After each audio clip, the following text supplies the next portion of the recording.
Hi, welcome. It's time for another video of A Woman for Women from me, Susan Maud Buchser-Lochocki. Welcome. So I am a woman, and I am here for all of us women, and even whatever man wants to watch the video. You're welcome. I have been, becoming aware of the number 8 being associated with women. And in this case, I tried earlier this year to sort of come up with a concept using the 8s. So, the 8th of the month, then the 18th of the month, and the 28th of the month. And at first I was trying to do physical get-togethers, but, I think people are either busy or working or getting out sometimes to something new is not easy. We're still recovering from being locked up from COVID. And so anyway, today is the 28th of October, I think, right? And I think I finally decided what to do with the 2 8s, 28, 2 8s. So that's like a mother-daughter. And, the 8 is also, if you turn it on its side, it's an infinity symbol, which women, we are the ones that, we carry life and we birth life. And so, it's appropriate that we have the infinity symbol as our symbol, as an 8. And so, I'm slowly becoming more attached to 8s. I was never into even numbers, actually. And so an 8 is an even number. And anyways, it's somehow growing on me. I don't know. I learned about somehow a connection over the last couple of years, and I finally decided to embrace it rather than throw it out. And I'm now really, I think I have a good concept of where I'm going with it. So I think I'm going to stick with it. In our last A Woman for Women series, which was on the 18th, I really wanted to approach something about, couples and sexual intercourse and all of this sort of thing. But I couldn't come up with a good theme. And then finally a video came across my path, and I told you to go watch that. So, and I didn't have it prepared at all for the proper date. And so anyway, today I'm early. So let's enjoy this moment, because, with me, you never know. It doesn't always happen. I'm not one, I haven't prepared these things in advance. So they're sort of ad-lib, they're kind of, off the cuff. And, I don't mind it that way. I hope you don't mind it that way. But, I think that's how it goes. So, the reason why I started a lot of these sort of videos is because there's a lot of misinformation and just misinformation that's out there about women, about our bodies, how they work, how birthing works. I mean, we have been told all sorts of things from men over the decades and centuries. And men don't birth babies. And, I don't know what happened, but we did have this thing called the Middle Ages and the killing of witches and the Crusades. And so a lot of wisdom has gone lost about women, about our bodies, how they work, how birth works. And there might be other cultures out there that have more information than I do, or that the West has.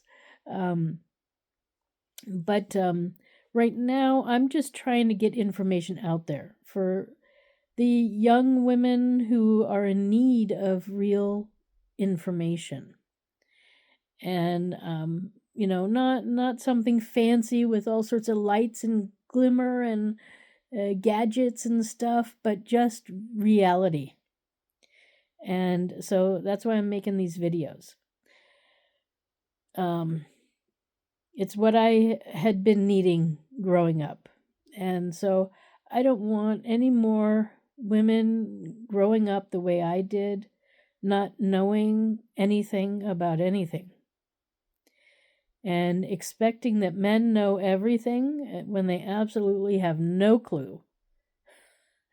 And I mean, just utterly no clue. So this is my attempt to fill that gap. And maybe it's not necessary, but I do think it might be necessary. So I want to talk today. I posted a few things about birth and getting the baby in the right position and everything, and I'm still investigating this orgasmic birth concept. And I think for that, a lot of people have to get over the fact that female orgasm is not necessarily attached to sexual orgasm, and it has nothing to do with sexual arousal. So it is a tool to alleviate pain for menstrual cramps, and it is a tool to alleviate pain during labor. And it is also a tool to keep your vaginal area clean and to, rebuild that pelvic wall. And so it has multiple purposes that are not necessarily sexual. And so males, because they have to produce sperm to reproduce, and the sperm has to get into the female, their arousal is oftentimes affiliated with sexual arousal. And that is how men orgasm. But female orgasm is entirely different. Our purposes is for other means and matters. So it is for something before intercourse,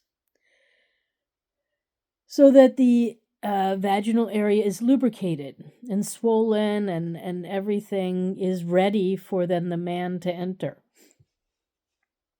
It can be done during sexual intercourse too. It's just very awkward. Although there are positions that are better suited to maybe reaching the clitoris to stimulate it during sexual intercourse, for the most part, it is not the easiest thing to do.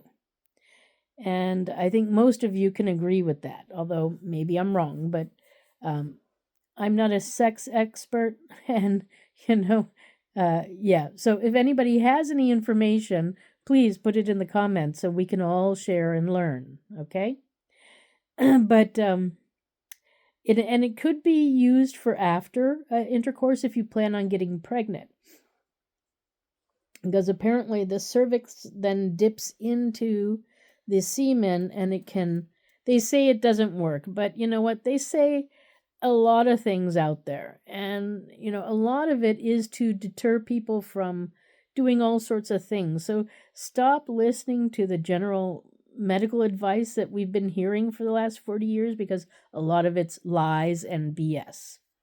So the cervix dips into the semen, which helps then to bring it into the uterus and find that egg, and then impregnate the break through the egg, and then you're pregnant. So I highly recommend it also during sexual intercourse, but it is not solely, female orgasm is not solely for sexual intercourse. It could also help with producing milk. So it's beneficial at all times. Now, you don't have to do it all day long, although maybe you do, I don't know. But I'm going to recommend that, just do it a couple of times a week to, get things moving. And if you have period cramps, try it. See if it gets rid of your period cramps. It might help to open the cervix the rest of the way so that then you don't have cramps anymore. Because the whole point of having a period is your cervix is slowly opening enough to let the blood go out. And then it closes back again. It prepares you for what it feels like to go into labor. So that's the beginning feeling of labor. So it prepares, you're being prepared for eventually having a baby, because that is the female's role in our continuing of our humanity. So it is something that is a natural thing for your body to have some pain, because also opening the cervix, it is painful. These muscles are really held tightly closed so that you only, the very smallest thing like a sperm can get through, so that everything is very well protected in there. And so, to open up and to let the period blood come out, it can be quite painful depending on the woman. And so, anyways, you try an orgasm to help you with that feeling, and maybe it works. I also, eventually, when I get some more information about birth and orgasmic birth, I'll be sharing that. But for right now, I can tell you about my birthing experiences and how they went. So the first one was my son, and I'm just going to take a quick sip of water.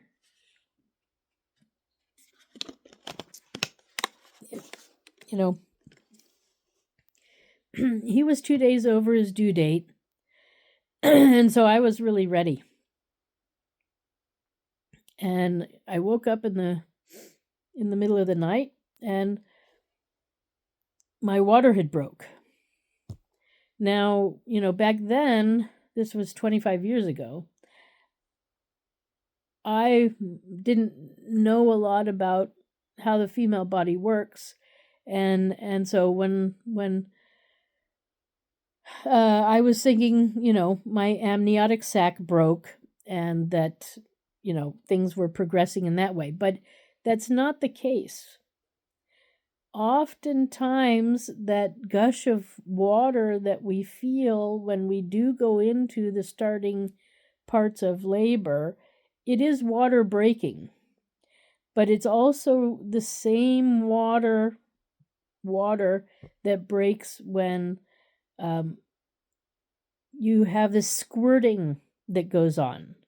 So there's a squirting that happens inside the vaginal area, and that is what the water breaking is. So the baby's head moves into place and hits that spot, and then the squirt happens. And the squirt happens to clean out the vaginal area and lubricate it to prepare for the birth of the baby. So it's all perfectly normal.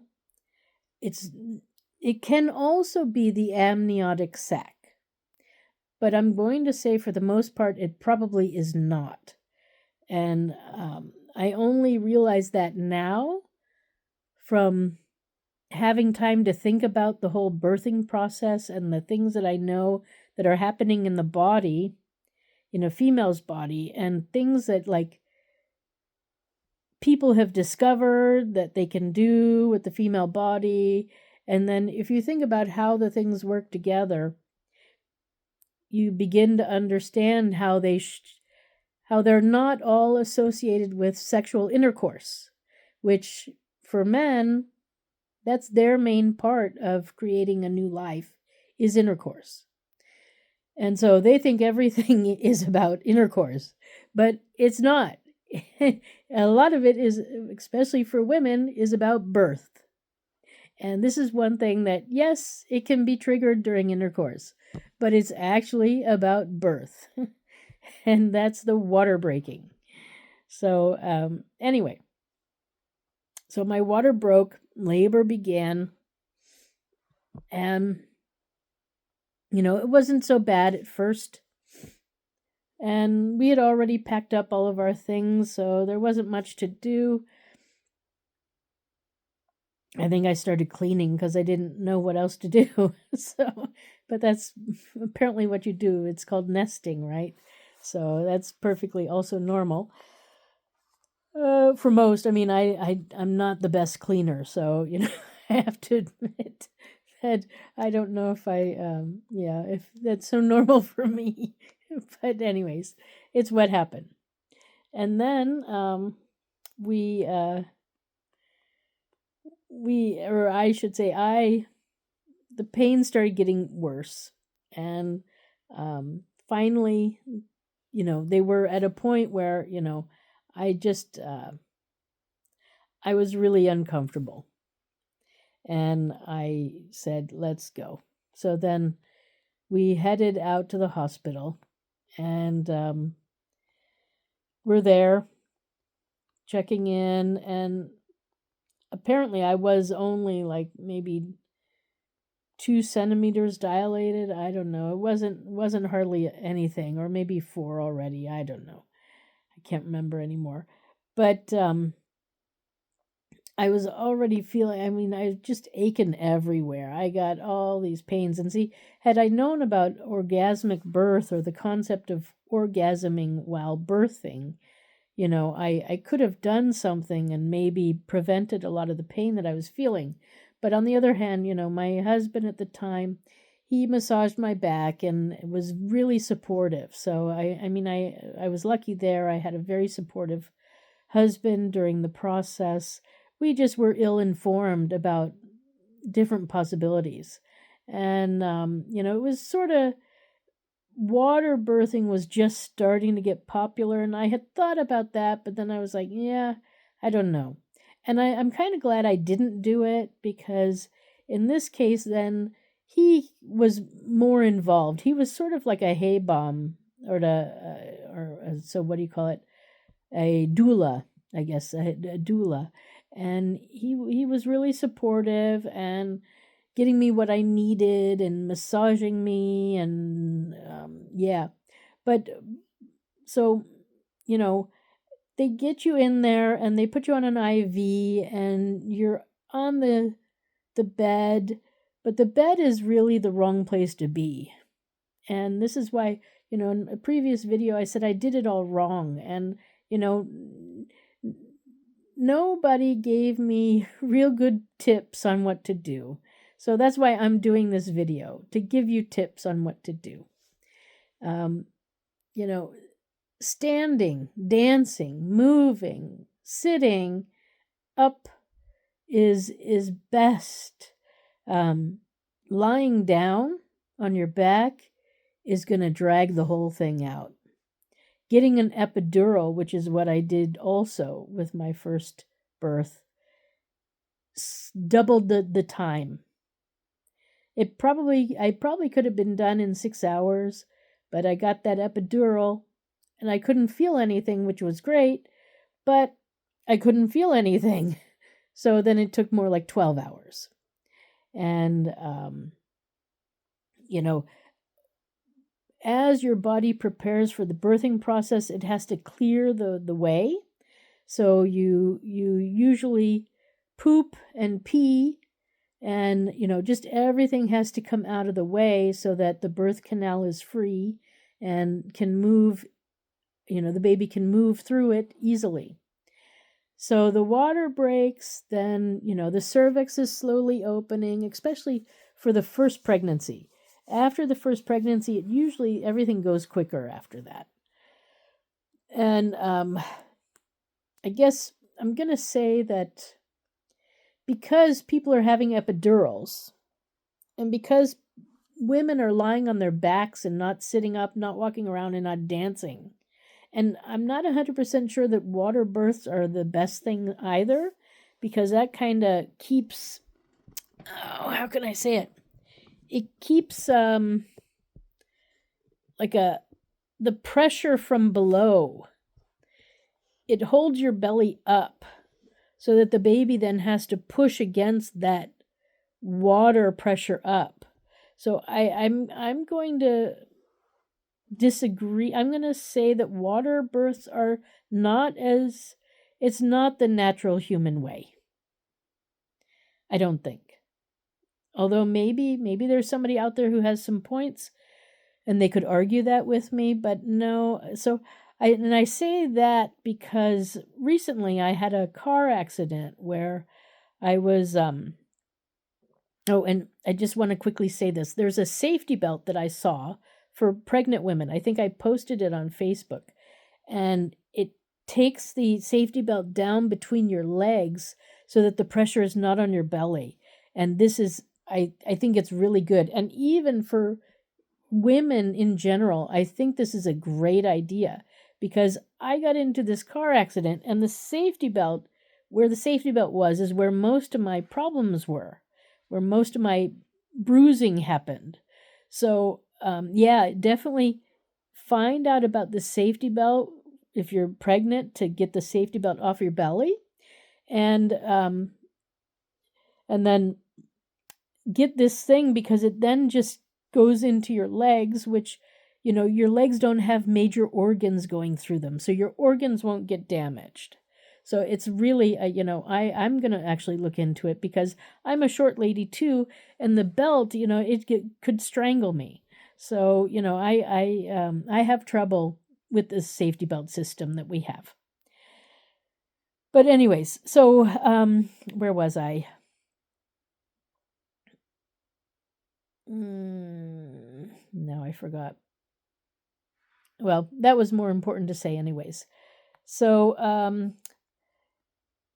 yeah, I know, because I was healing from this accident I had with a deer, and every time I would go swimming, it would lift my belly up and then move things around in ways that sort of caused pain. And, I didn't realize how much water could move your body around like that. So I think it's probably gravity works better outside of the water when you're trying to birth a baby. Now, I don't know, maybe, some people might just love water. So, I'm not going to say don't do it, but I think it might, a real way of birthing is on dry land, maybe in sand or something. But yeah, I don't think it's really meant to be in water. And I think water could also prolong a birthing process. So, yeah. So, and I chose not to do a water birth because, they were still experimental when I was giving birth.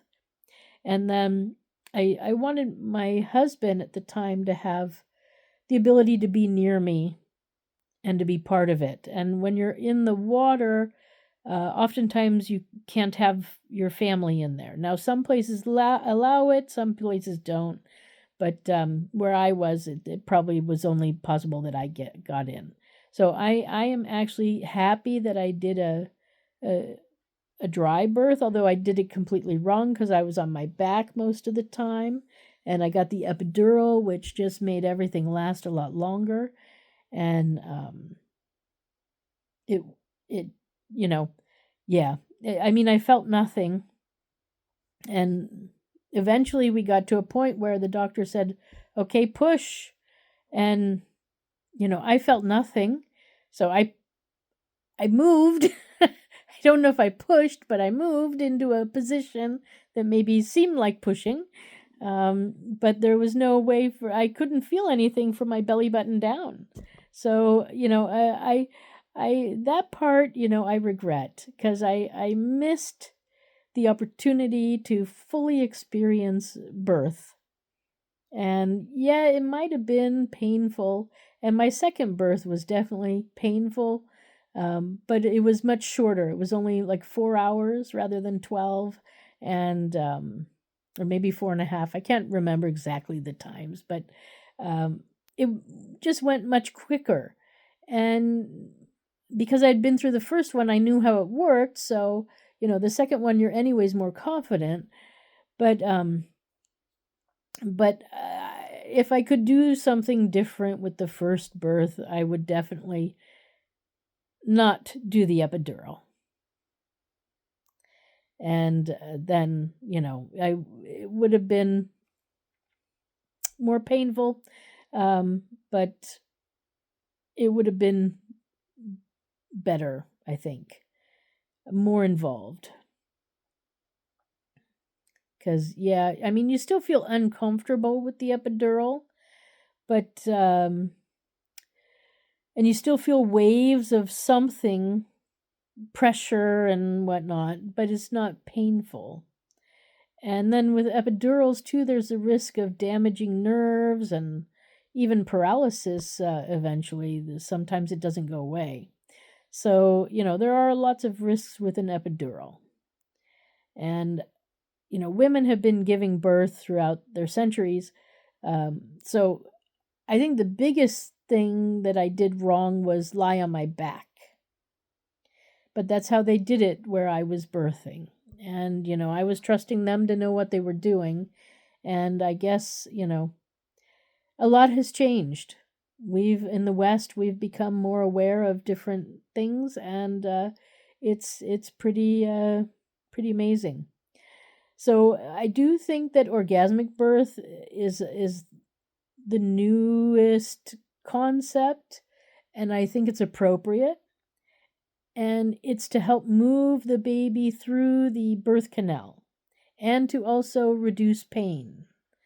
So I think if we start looking into this, and it's time that we do more research on women's issues. We know a lot about men and men's issues and all sorts of premature ejaculation, no ejaculation, all sorts of things. But we don't know the basic things of like pregnancy and birth. So also I want to say that in pregnancy, because of the baby's weight and everything, eventually you do have to go to the bathroom often. And then during the first 3 months, I don't know about you, but I felt sick to my stomach, and I don't normally do that. And the one thing that cured my sickness was to eat. And I think that is how it works, You're made to feel this way so that you eat something, and then it alleviates it, and then everybody's happy. And the baby is needing those vitamins, so you should put good things into your body. I tended to like tacos, so I ate lots of tacos when I was pregnant with both my kids, and it stopped the nausea. I never really threw up. I had nausea, and it was annoying, and it lasted about 3 months. And so, yeah, I gained some weight. But, it was because I was fighting this sensation of throwing up, and it worked. So, if you're a woman and you're pregnant and you have nausea, try eating a little, eat some salads, vegetables. Tacos are great because, you can put all sorts of vegetables in there, and then it's super healthy. So, I highly recommend tacos and anything like that, vegetable sandwiches and whatnot. Yeah. And, well, as far as becoming pregnant, if you're thinking about it, you should get on vitamins. You should either just go to the store and get some vitamins, or go to your doctor and tell them you want to get pregnant and what vitamins should I get on and what do I have to do. But yeah, you want to start really eating healthy. I will say that the vitamins that I was given, I took the entire one, like for my first pregnancy, and then I found that it might have been contributing a little bit to my nausea. So instead, during my second pregnancy, I stopped taking the whole vitamin. I would take like half. I would take one half one day, the other half the other day. And I think that was fine. I was getting enough vitamins. I don't know if I did it the whole time like that. It could be that I started on the whole pill and then I found out that I was less nauseated if I took only half. Something made me decide to not take the whole vitamin. I think I was also eating extremely healthy, so there was no need to, worry about vitamins. I was, eating tacos with lettuce, tomatoes, onions, and all sorts of yummy stuff inside. So, yeah. What else?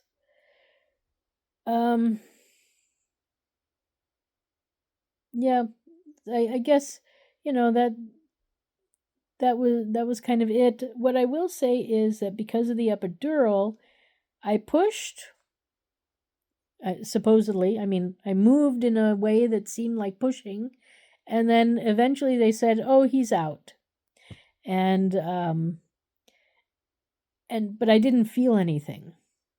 And so I think too, with the concept of an orgasmic birth, or the feeling, the release of a birthing process, I missed out on that entirely because I was completely numb.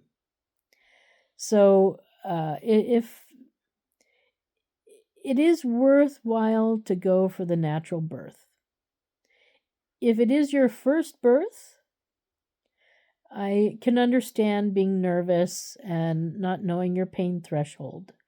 So, you do what's right for you. But I can only tell you on this side now, after having the two different births that I had, that this is what I will say about getting an epidural and how it sort of disrupts the whole spontaneity of birth, and it's just, I don't recommend it. I understand why you might decide to do it, but I don't recommend it. Does that make sense? Okay. And I think I'll go over what happened after birth in another video. This was really about my one birthing issue, my one birthing experience. And so on the 28th of next month, I'll talk about my other one. And then maybe we'll talk a little bit about the after, what happens after birth, and different things that I'll have learned about orgasmic birth by then, and I can talk about that intelligently. Right now, I can only tell you that there are women who have had orgasms during the birthing process. So this is, something that is natural, normal, part of being a woman, part of birth. Okay, so I'm going to stop here because it's already a half hour of me talking, and you probably have things to do. So thank you very much for stopping by, and I hope this was educational and informative for you. And if you're pregnant and going into labor or going to be giving birth soon, I wish you a lot of luck, and just do what feels right for you. Most important, at the end of the day, we want a healthy mom and a healthy baby. Okay? So thank you for stopping by. I am Susan Maud Buchser-Lochocki.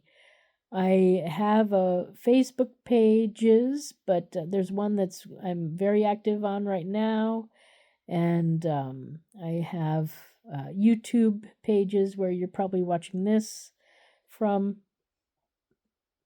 And I had my phone stolen recently, so I still haven't gotten up on all my social media, but I'll be doing that too very soon. Okay.